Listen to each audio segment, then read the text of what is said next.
प्राणप्रतिष्ठा सोहळ्याकरता अयोध्या नगरी सज्ज झाली आहे। 22 जानेवारीला होणाऱ्या या सोहळ्याकरता जोरदार तयारी सध्या सुरू आहे। अवघे 2 दिवस शिल्लक आहेत। राम मंदिर परिसर हा आकर्षक फुलांनी सजवण्यात आलेला आहे। अयोध्या नगरीत पोलीस बंदोबस्त सुद्धा वाढवण्यात आलेला आहे। या राम मंदिराची वैशिष्ट्य काय आहे त्यावर एक नजर टाकूया आपण। दिव्यांग आणि वृद्धांसाठी मंदिरात रॅम्प आणि लिफ्टची व्यवस्था करण्यात आलेली आहे। 25,000 क्षमतेचे यात्रेकरू सुविधा केंद्र आहे। 25,000 लोक यात मावू शकतील। यात्रेकरूंचा सामान आणि वैद्यकीय सुविधा ठेवण्याकरता लॉकरची सुविधा करण्यात आली आहे।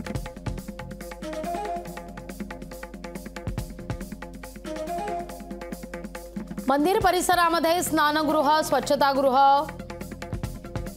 यांची देखील सोय करण्यात आली आहे। मंदिर पूर्णपणे भारतीय परंपरेनुसार आणि स्वदेशी तंत्रज्ञानाने साकारण्यात आलेले आहे। पर्यावरण जलसंवर्धनावर विशेष भर दिला गेलेला आहे। एकूण 70 एकर क्षेत्रापैकी 71% क्षेत्र कायम हिरवाईनं नटलेलं असेल।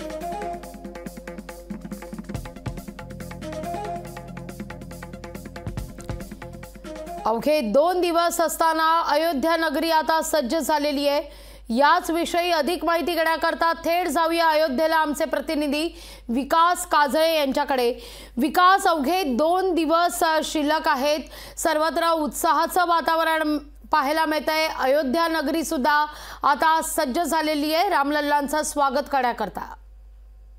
नक्कीच लाघवी, जर बघितलं त्या नगरीमध्ये आता मोठी बंदोबस्त आणि मोठी भाविकांची गर्दी आपण या ठिकाणी बघू शकतो। लाखोंच्या संख्येने भाविक आता अयोध्या नगरीमध्ये यायला सुरुवात झालेली आहे आणि अयोध्या नगरीमध्ये आल्यानंतर श्रीरामांच्या दर्शनाच्या पूर्वी हनुमानगडीचं दर्शन घेतलं जातं आणि त्याच हनुमानगडीच्या परिसरामध्ये आपण आता उभं आहोत। आणि जर बघितलं या ठिकाणी तर लाखोच्या संख्येने गेल्या 15 दिवसापासून जी भाविकांची गर्दी आहे ती या ठिकाणी येत आहे। मोठ्या प्रमाणामध्ये पोलिसांचा बंदोबस्त देखील या ठिकाणी बघायला मिळत आहे। अनेक भाविक या ठिकाणी अयोध्या नगरीमध्ये आलेले आहेत आणि हनुमानगडीचा या ठिकाणी मोठी रांग लागलेली आहेत। या ठिकाणी जर बघितलं तर मोठ्या प्रमाणामध्ये या ठिकाणी खवयांचे, पेड्यांचे स्टॉल देखील या ठिकाणी बघू शकतो आपण। विकास, तुम्हाला शक्य असेल तर तिथल्या लोकांशी संपर्क साधा, त्यांच्याशी संवाद साधा। नक्कीच आपल्याबरोबर महाराष्ट्रातील अनेक भाविक या ठिकाणी आलेले आहेत। आपण त्यांच्याकडनं जाणून घेऊया नेमका कुठून आले आहेत आणि काय करणार आहात। काय सांगाल, कुठून आले आहेत आणि काय? बघा, आम्ही आदिनाथ संप्रदायाच्या माध्यमातून महाराष्ट्रातून पूर्ण देशभरातनं विविध भागातनं असंख्य लोक आलेले आहेत आणि हे महाराज पण तुमच्यासोबत बोलते, नंतर मी बोलतोच। महाराज जी क्या कहेंगे, अयोध्या नगरी में क्या तैयारी चल रही है और आप कहाँ से आए हैं? हम कानपुर देहात से त्यागी आश्रम से आए हैं और यहाँ तो इतना आनंद है कि स्वर्ग जैसा जो आनंद है, स्वर्ग में नहीं होता उससे ज्यादा भी आनंद है। राम रस, जैसे राम है ना, और जैसे दाल में नमक नहीं होता ना, दाल बेकार, ऐसे अगर इस संसार में मनुष्य रूपी में अगर राम नहीं है तो मनुष्य जीवन ही बेकार है। आप देख रहे हैं कि लगभग दिवाली जैसी तैयारी यहाँ पर माहौल बना है, दिवाली जैसी जश्न चल रहा है यहाँ पर, क्या कहेंगे? ये तो बहुत अच्छी बात है और अपने हिंदू धर्म का सौभाग्य है कि आज ऐसा समय आ गया है कि सभी जगह जो है हिंदू एकता और साधु संत सब जो है एक होके राम मंदिर के लिए, राम के लिए जीवन अर्पण कर दिया है। नक्कीच लागली, जर आपण बघितलं तर या ठिकाणी अनेक भाविक पण आहे। आपण त्यांच्याशी पण बोलूया, कुठून आलेत आणि काय सांगाल? नमस्कार सर जी, मी रामायणाचार्य चंद्रकांत महाराज गित्ते, परळी वैद्यनाथ बीड येथून आलेलो आहे। तर या ठिकाणी आज जर पाहिलं ना तर मन भरून येते।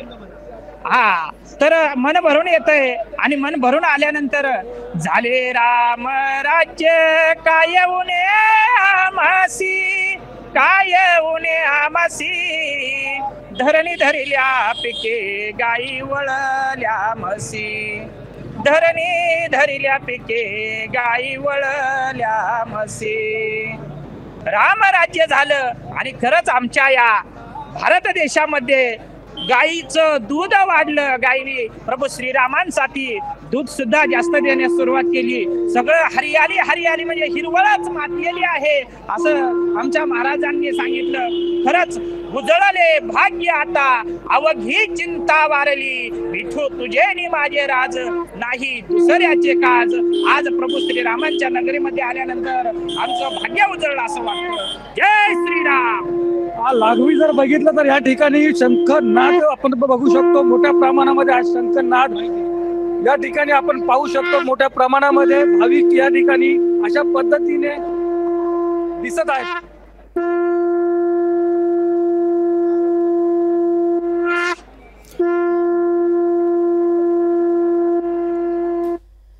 शंखनाद केला जातोय. तर महाराष्ट्रातून सुद्धा आता त्या ठिकाणी अयोध्येत भाविक दाखल होण्यास सुरुवात झालेली आहे. सर्वत्र उत्साहाचं वातावरण, फुलांची आकर्षक सजावट देखील या मंदिर परिसरात करण्यात आलेली आहे. धन्यवाद विकास. तुर्तास तुम्ही दिलेल्या एकूणच या सविस्तर माहिती करता.